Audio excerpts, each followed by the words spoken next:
Your journey into the world of great stories begins now. Welcome to the English Audiobook Library. Hello, everyone, and welcome back to the English Audiobook Library. I am Molika, and sitting across from me is a man who can talk to absolutely anyone, anywhere, about anything. Smith. Hello, Smith. Hello, Molika. That is quite the introduction. I don't know if I can talk to anyone, but I certainly try. How is your day going? My day is going great, thank you. And that little exchange right there is exactly what we are going to dive into today. We are talking about small talk, connection, and charisma. Oh, this is a fantastic topic. Because let's be honest, Molika, learning English grammar in a textbook is one thing, but standing in an elevator with a native speaker in complete silence while the floor numbers slowly light up, that is terrifying. The elevator silence. It is the worst. You're just staring at the door, praying for it to open.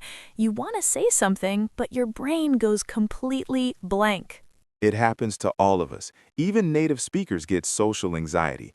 But for our listeners learning English, there's a double layer of fear. You're worried about what to say, and you're worried about saying it with the wrong grammar.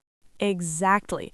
So today we are going to fix that. We are going to teach you how to master small talk, how to keep a conversation going, and how to actually build charisma in a second language.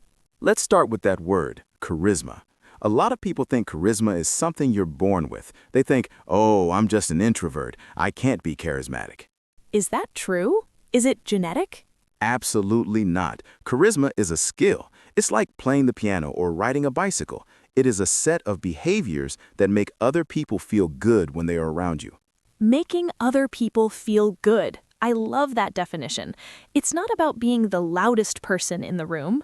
Exactly. Some of the most charismatic people are actually very quiet. But when you speak to them, they make you feel like you are the only person in the world. They give you their full attention. So how do we start? How do we break the ice when we meet someone new? Well, a lot of people hate small talk. They say, oh, I hate talking about the weather. I want deep conversations. I hear that all the time. Small talk is fake. But here's the secret, Molika. Small talk is the bridge. You cannot jump across a river without a bridge. You cannot walk up to a stranger and say, hello, what is your deepest childhood fear? If someone said that to me, I would run away. Exactly. You have to start with the weather. You have to start with traffic. Small talk is just a safe way for two humans to say to each other, hey, I'm friendly, I'm safe, we can talk. It's like a social warm-up. Precisely. So to master the warm-up, I want to give our listeners a very practical framework. It's called the F.O.R.D technique. F.O.R.D, like the car company. Like the car. It stands for family, occupation, recreation, and dreams. If your brain goes blank, just remember F.O.R.D. These are the 4 safest, best topics to ask people about. Okay, let's break them down. F is family. Right. Now, you don't want to get too personal too fast. You don't ask, are you married, right away. But you can ask, do you have family around here? Or do you have any kids? What if they say no? Then you pivot. Oh, so where did you grow up? People love talking about their hometowns. That's true. Okay, what about O, occupation? This is the classic, what do you do for a living? Yes, but that question can be a little boring. A better way to ask it is, how do you spend most of your days? It opens it up. Maybe they're retired. Maybe they're a student. Maybe they're a stay-at-home parent. I like that. How do you spend your days? It doesn't pressure them to have a fancy job title. Exactly. Next is R, recreation. This is my favorite. Hobbies. What do you do for fun? Yes, what are you up to this weekend? Or have you watched any good shows lately? When people talk about their hobbies, their eyes light up. They get excited. And if you let them talk about what they love, they'll think you are a great conversationalist. That is the ultimate charisma trick, isn't it? If you let the other person talk, they think you're a genius. It is 100% true. The less you talk, the more they like you. And the final letter is D, dreams. This is for when the conversation gets a little deeper. do you have any trips planned this year? Or, if you could live anywhere, where would it be? You're asking about their future. The F.O.R.D technique: family, occupation, recreation, dreams. That's a lifesaver for English learners. If you're at a networking event, just cycle through those 4 things. Yes, but there's a catch, Molika. You have to ask open-ended questions. Ah, yes, the difference between an open and closed question. Explain that for us. A closed question can be answered with one word, usually yes or no. Like, do you like pizza? Exactly. I say, yes, and then silence. The conversation dies. But an open-ended question requires a story. What is the best pizza you've ever had? Ooh, what is the best pizza you've ever had? Now I have to tell you about that little restaurant in Italy or that place in New York. I have to talk. Right. You force them to give you material. Words like how, what, and why are your best friends. Don't ask, was your weekend good? Ask, what did you get up to this weekend? Okay, Smith, let's do a quick role play.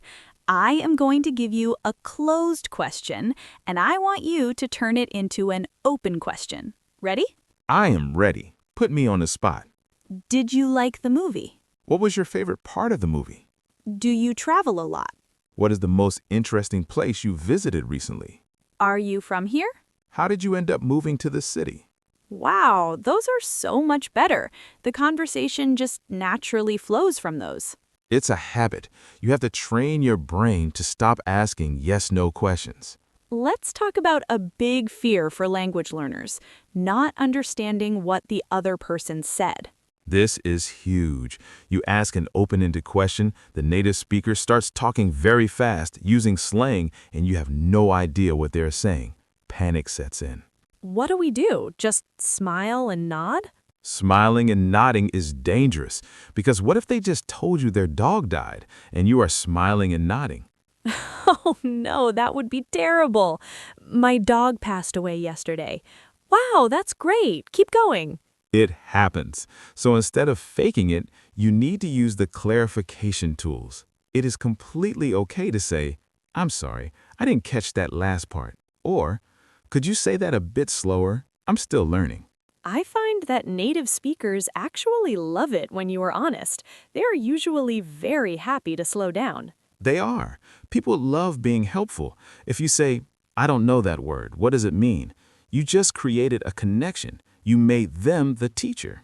That is a great perspective. But what if you understand them, but you just don't know what to say next? You need time to think. Ah, you need the echo technique. The echo technique. What is that? It is a trick used by journalists and therapists. You just repeat the last 3 words the person said, but turn it into a question. Let's try it. I'll start. I had a really crazy weekend. We went hiking up in the mountains. Up in the mountains? Yeah, it was freezing cold, but we managed to make a campfire. Make a campfire.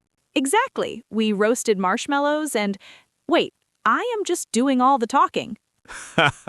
Exactly. All I did was repeat your words, but you felt like I was deeply listening, and it forced you to keep talking and explaining. That is brilliant. It buys you time to think of your next English sentence while keeping the other person talking.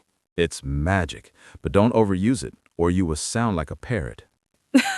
Right. Don't do it for an hour. Okay, Smith, let's talk about body language, because communication is only a small percentage of words, right? Yes, some studies say communication is 70 to 80% nonverbal. Your body speaks before your mouth does. So what does a charismatic body look like? It is open. No crossed arms, no looking down at your phone. You want to make eye contact, but not creepy eye contact. What's the rule for eye contact? Because in some cultures, staring into someone's eyes is actually disrespectful. That is a very important cultural difference. In Western cultures, the US, UK, Australia, eye contact equals trust. If you look away too much, people think you're lying or hiding something.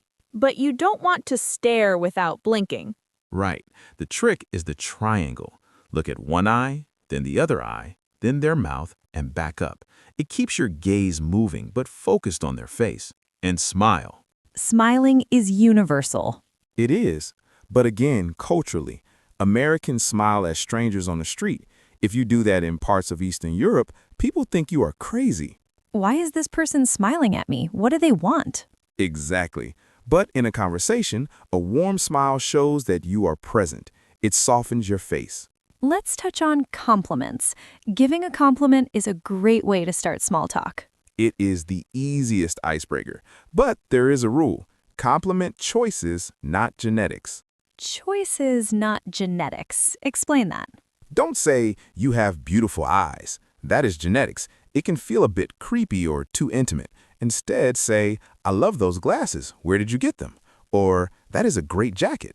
Because they chose the glasses and the jacket. You are complimenting their taste. Yes, people love being told they have good taste, and it naturally leads to a conversation. Oh, I got this jacket in Italy. Boom. Now you're talking about travel. That is so practical.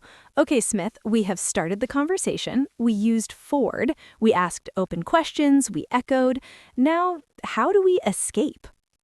The graceful exit, the hardest part of small talk. It really is. Sometimes you're stuck talking to someone for 20 minutes because you don't know how to say goodbye without being rude. You need an exit strategy. You should never just say, okay, bye, and walk away. That is too abrupt. So what is the formula? The formula is appreciate plus reason plus future. Give us an example. Let's say I want to stop talking to you. I would say, Molika, it has been so great chatting with you. Appreciate. I need to go grab a refill on my coffee before the next meeting. Reason. Let's catch up again soon. Future. Oh, that is incredibly smooth. It doesn't feel like a rejection at all. It makes the person feel valued, but it gives you a clear boundary. Another good one is introducing them to someone else. Hey, have you met John? John, Molika was just telling me about her trip. I'm going to go grab some water. I'll leave you two to chat. The pass off. You just hand them to John and run away. Poor John. Hey, John needs to practice his small talk too. Smith, what about the mindset of being interested versus being interesting? This is the core philosophy of charisma. Most people enter a conversation thinking, how can I sound smart? How can I impress this person? They're trying to be interesting. But that makes you anxious because you're performing. Exactly. Charismatic people do the opposite. They try to be interested. They're genuinely curious about the other person. They treat everyone like they have a secret, fascinating story, and it is their job to find it. If you are intensely curious about someone, they will think you are the most fascinating person in the room. Paradoxically, yes. Bill Nye the Science Guy has a great quote. Everyone you will ever meet knows something you don't. Everyone you will ever meet knows something you don't. I absolutely love that. If you approach every conversation with that mindset, small talk becomes a treasure hunt. It becomes an adventure. You are no longer worried about your English grammar. You're just trying to learn their secret. So to our listeners out there who are feeling shy about speaking English, what is your final challenge for them today? My challenge is this. The next time you go to a coffee shop or the grocery store, or even just get into an elevator, don't look at your phone. Oh, that's hard. The phone is our shield. Put the shield down. Look up. Make eye contact with someone, smile, and give them one genuine compliment about a choice they made. I love your shoes. That's a great bag. You don't even have to have a long conversation. Just practice breaking the ice. Just flex the muscle. Yes. Over time, that muscle gets so strong that you can walk into a room of native speakers and feel completely at home. That is the ultimate goal of learning a language, isn't it? Connection. It's all about connection. Well, Smith, it has been so great chatting with you, but I need to go grab a refill on my coffee before my next task. Let's catch up again soon. Look at you using a graceful exit on me. Perfectly executed. I learned from the best. Thank you to all our listeners for joining us today. Be brave, start some small talk, and keep practicing your English. See you next time, everyone. Bye.